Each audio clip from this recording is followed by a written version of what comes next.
Hi guys, welcome to my channel. I want to talk with you about friendship and what it means to me. For me, I don't have a lot of people that I will call friends. I have a lot of people that I know. I have a lot of people that I've hung out with in the past. I have a lot of people that I've shared experiences with, being at the same place at the same time. But as far as people that I will say are my true friends, there's only a few people, and I can say I can count all the fingers on one hand when I say that. And the reason why is because anyone that I truly consider a friend, there are just some attributes within them that they must have for me to really feel like we can call ourselves friends. I believe in myself that I am a good friend. When I am your friend, I'm committed to you. I'm going to look out for you, all that good stuff. But I've found that you meet people who are either overly needy or they are overly possessive. And I don't need either one of those things. I think one of the most important things in friendship is you being whole on your own as a person so that you are not needy to me and I am whole as a person so I'm not needy and overbearing to you. It is not that we're not able to share our vulnerabilities, and it's not that we're not able to share our fears, because that's what friendship is. And there are times that we must be able to accommodate each other, probably more than what is normal, because every last one of us have our moments where we just need that extra, pat on the back or the ear for an extended period of time. We all hit certain points in our lives, whether it's loss, whether it's just something that's going on within us where we are not functioning up to standard as we normally would. And that is where our friendships there should be many dynamics of the friendship to recognize, hey, there's a need for me to be here longer, check on my friend, make sure that they are okay. I need to listen more than usual. I don't need to speak, or I may need to speak. My friend needs this. And that all comes with time and discerning one another and knowing what you need. So you don't want to be a friend that's totally disconnected. You have to know when that friend needs you more than ever. And sometimes it does not even need to be said. Sometimes that phone call alone, and sometimes you can sense even before your friend calls you, they may cross your mind and you call them, you realize something is going on. But even with that, recognizing those needs, even having those dynamics of the relationship and friendship, there is still a sense of self, we still need to be able to be strong, even despite our vulnerabilities and those moments that we have. Overall, as a person, you need to be kind of healthy to be able to have a friendship or to embark on a friendship with someone else. Because if there's one person who's lacking in certain things, while we may be able to strengthen one another where it's weak, when there's weakness, I feel like when it comes to basic things such as trust, loyalty, honesty, trust, loyalty, honesty. Did I say loyalty already? And good faith in one another, that we give each other the benefit of the doubt when things may come up. A knowing must be there. A certain level, a connection must be there. And so those things are important, and those are areas that are non-negotiable to me. Can't be I'm more honest than you're honest. Can't be I have more trust than you do, or less trust than you do, or less loyalty than that person. In these areas and these specific characteristics, there can't be a seesaw thing of it. I truly believe that as friends, we should have high marks in this area across the board for friendships to truly work. We must understand that we're not perfect. We should not judge one another. We should be able to have a disagreement and still be able to come together. If we have our disagreements, it's not something that we're going to take and smear one another. And God forbid if the friendship should end, it does not mean our level of loyalty and the things that we kept private between us, things that you share, does not become public knowledge because we are not friends. You know, being a friend should not just be if we're connected and we're close, but being a friend should be a sort of character trait that you have, that even if you're not with the person anymore, you're not going to renege and you're not going to abandon those characteristics because you're mad.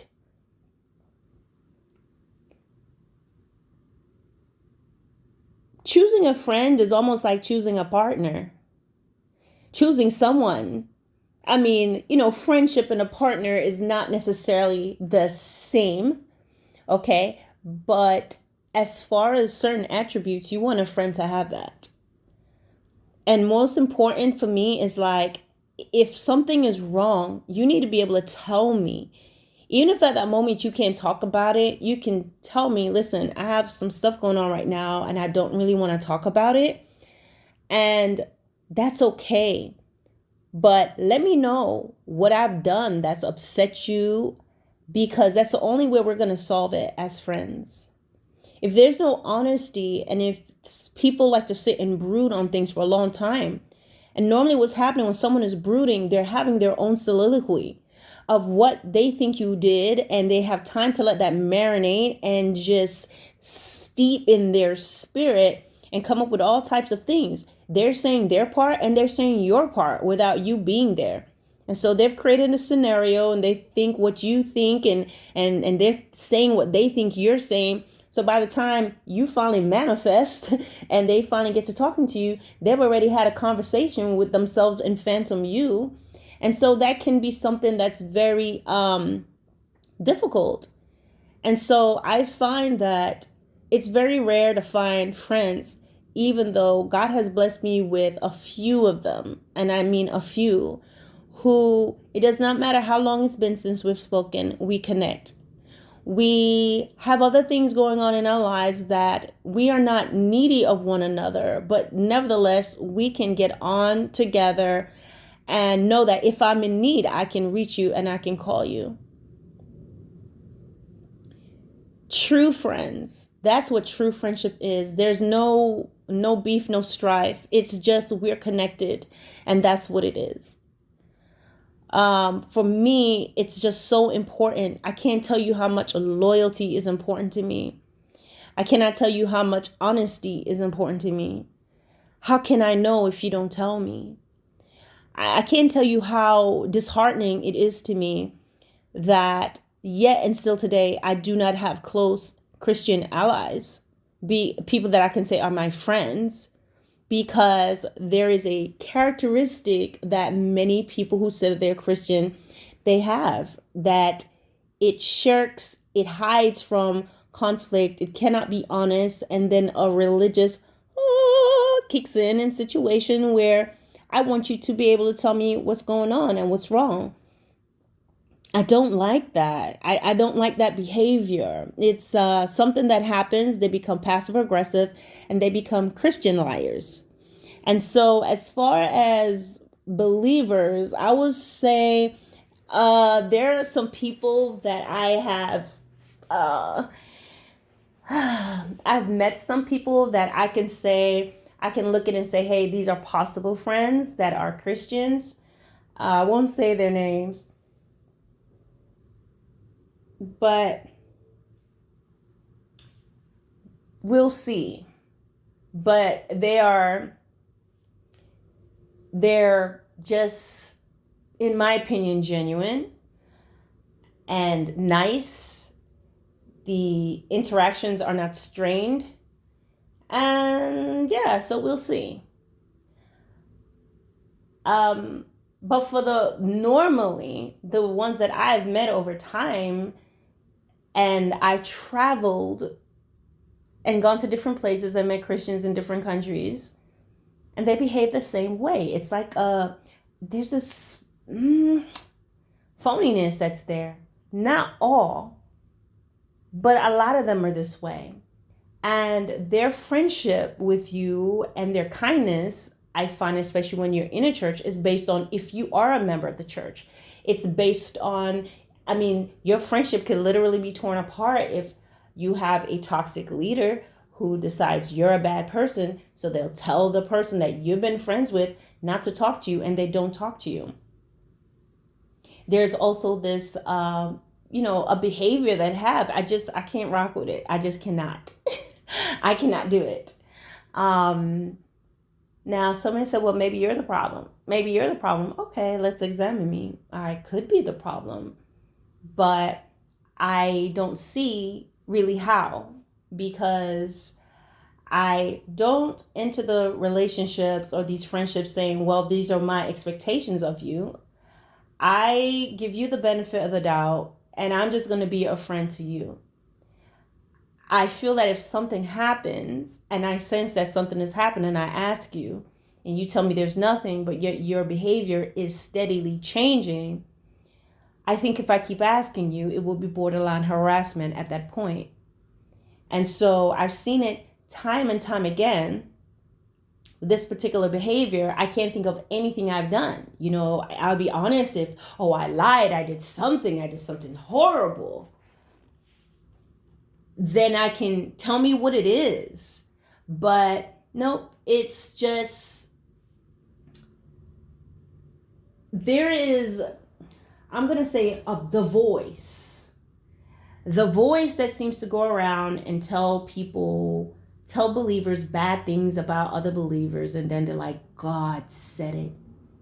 Strange enough, God is never telling them, why don't you sit down and speak to this person and see where they're at. Now, certain things God will make very clear to you, and he'll show you what's there and what's going on. But more often than not, people get offended about something. They may have been offended that you did not understand, or you did not agree with them on something. They felt offended about, let's really be real, a teaching that you did, and they didn't agree with what you said, so they just drop off and don't talk to you anymore. And then the voice comes and tells them something about you. I always tell people, be careful with this voice that you believe is God's voice, that always seems to agree with you on all the people that you're mad at. Okay? So, yeah, it's sort of interesting. Very interesting. So I've described to you what I believe true friendship is. And I always say, in order to have a good friend, be a good friend. But even with that, we must follow what the Bible says about guarding your heart. Guard your heart with all diligence, okay? So it tells me I have to look both ways before I cross the street. I must pay attention to whatever signs are up at that time. If there's a sign that comes up and says railroad crossing, I need to expect a train that's going to come. If the barriers are down and the lights are flashing, then I need to adjust accordingly. And so it's the same thing. When that person begins to bring barriers down and their lights flashing, they're doing different things, certain behaviors, there'll be things that would have been done more than once or twice that let you know you're not paranoid. And when you try to address it and that person is not willing to do that, what can I do? So one thing that I've learned, especially with me, is that the Lord has given me the gift of prophecy. From I was young, I've always been able to just pick up on things I did not see as prophecies. Just like, I just know. Remember back in the days when Tawana Brawley, some of you may not know about this, but Tawana Brawley was like maybe back in the late 80s, early 90s. She had told, she said that she had been kidnapped by some white men and was found and all of this. And I remember them sitting there and they were doing this news. They were doing a news coverage with her. And everybody in the room, I remember, was so shocked And I remember just standing there looking at her, and it was something about how when she looked up at the camera, how she was talking. I think she was sitting on the couch and someone was hugging her, and she was sort of hiding her face in someone. But there was something that I looked at with her, and I knew she's lying. She's not telling the truth. It was just a moment, you know? I don't think I shared that. It was just a thought. And sure enough, it came out later on that she was not telling the truth. That she had gone off, hung out with her friends or whatever. I'm not sure what the whole story is, but she made up this whole big story because she didn't want to get in trouble. She was afraid of what was going to happen. So things like that, and just coming in, I've always just, I can pick up on people. So how do you reconcile that? You know, trying to be friends and you have this gift of knowing. Of course, I don't spend time saying to my friends, oh, I recognize this and I know this. It wasn't like that. You know, God did not really reveal things like that. It's not like I just knew, but I can just pick up on when there's a shift and when there's a change in that person. So whatever needed to be revealed to me, I guess that's what I will know. I can feel when something is wrong. When something is not right with a person, I immediately sense it. I can feel it. And I sense it before I see them, you know? So I think for me, I feel like I'm not going to be a person that's going to have a lot of friends. There'll be a lot of people that will know me, and that's awfully close, that will know me and I'll know them and I'll enjoy them for whatever time and place they're in my life. But as far as very close friends, I don't think that I'll ever really have a lot of them. And I don't know if anyone, even who's truly popular and know a lot of people, do they just have a lot of close friends? I don't know. The only culture that I know that's sort of like that is like maybe, you know, Koreans and Chinese, and that's just their culture, like, you know. But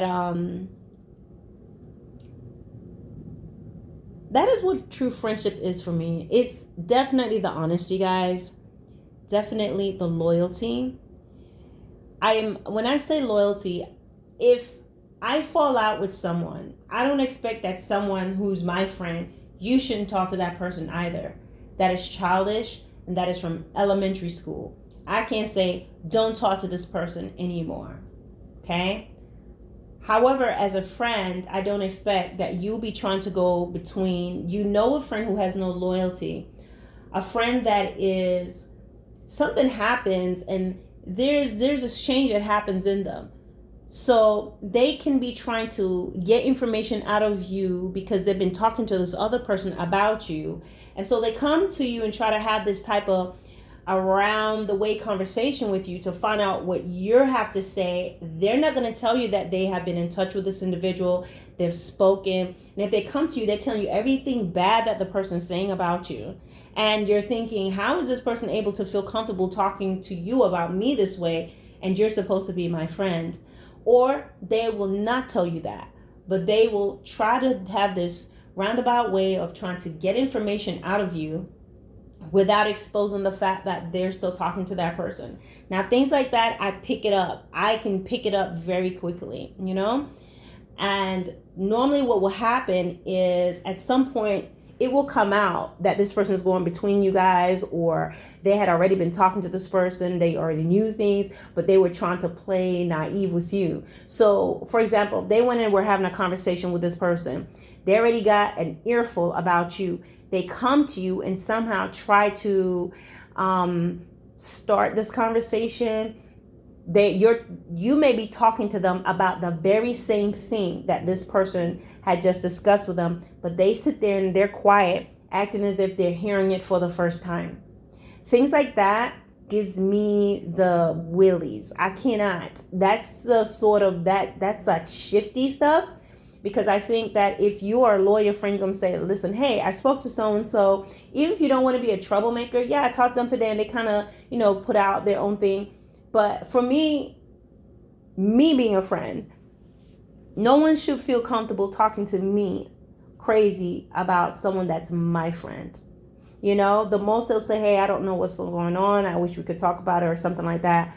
But there's no way I can sit there and a person is dogging my friend out and saying all types of things, and I just sit there and don't say anything, and then I go now to my friend and say, oh, this person said this, they said you're this, you're that, you're this, you're that, and you did this, and you ain't this, and you not there. How are they able to get that far? How are you able to tell me about 15, 20 minutes worth of conversation? You just sat there and said nothing.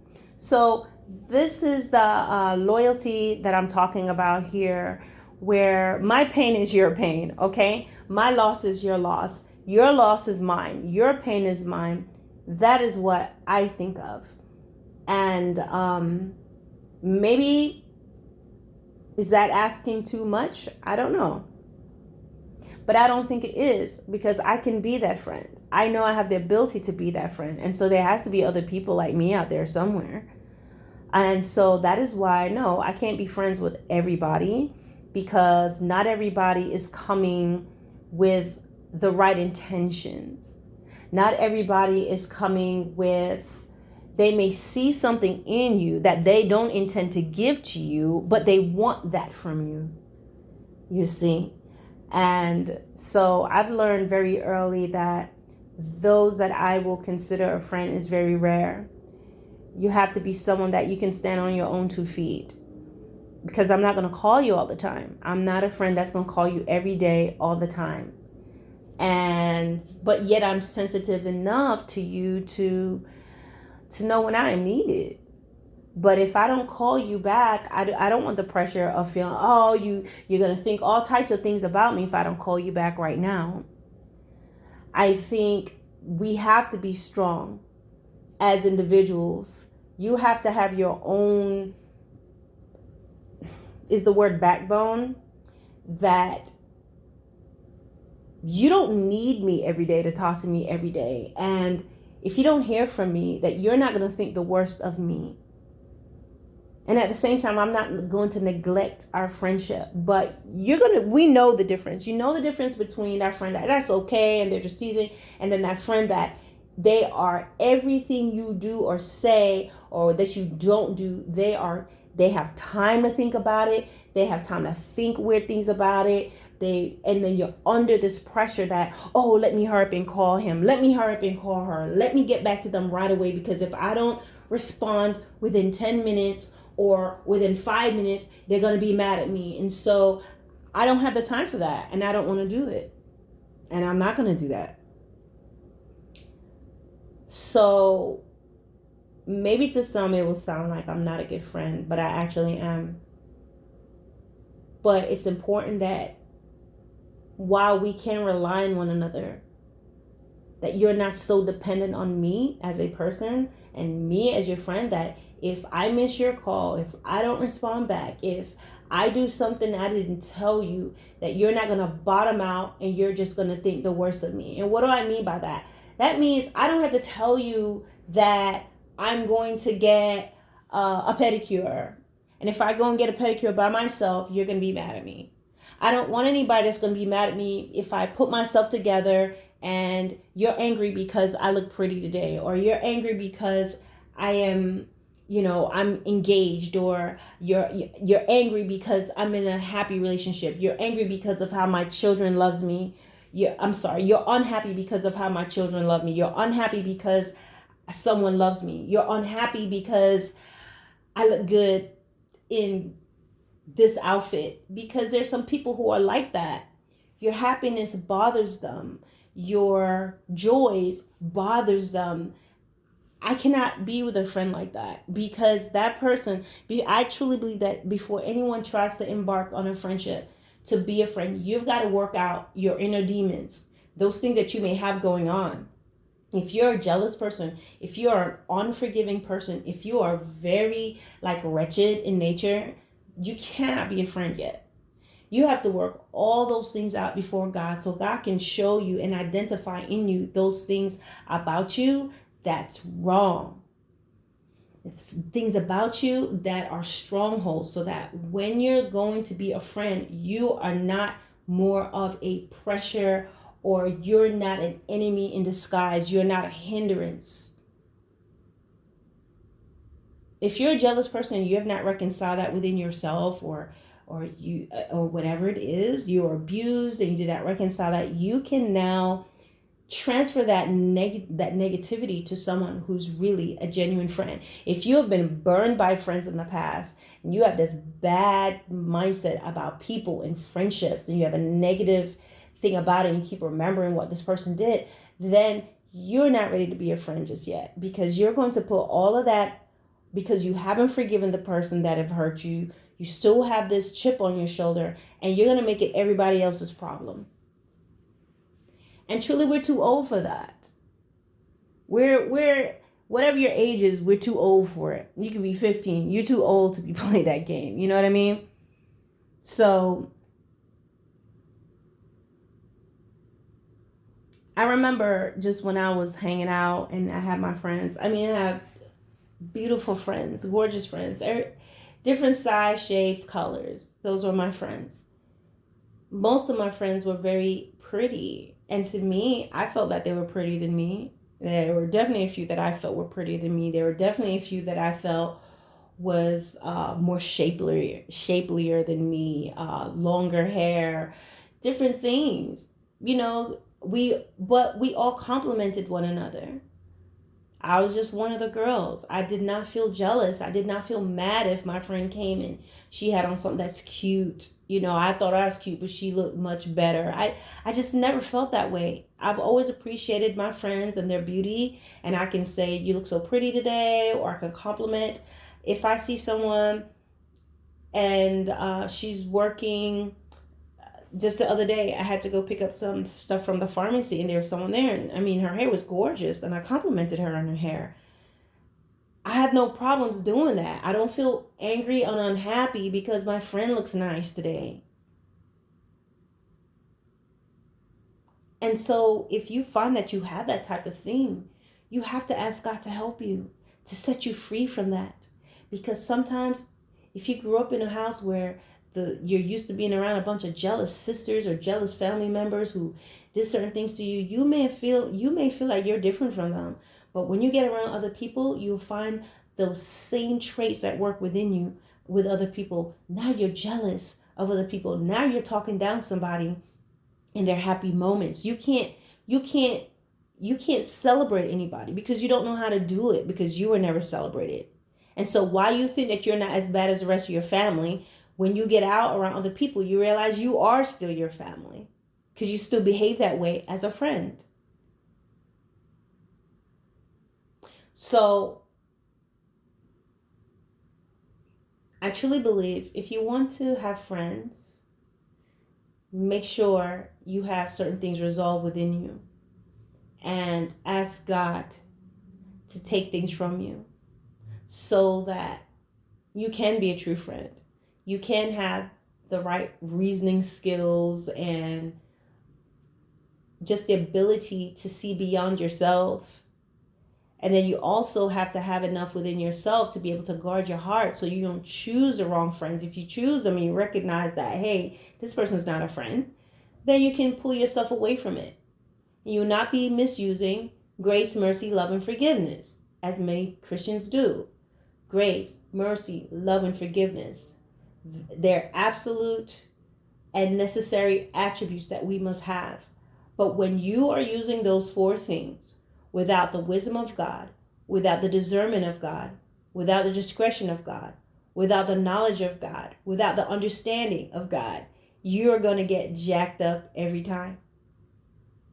And so you have to be able to have that, to know that when, hey, this friendship is for a season, this friendship is done and over with.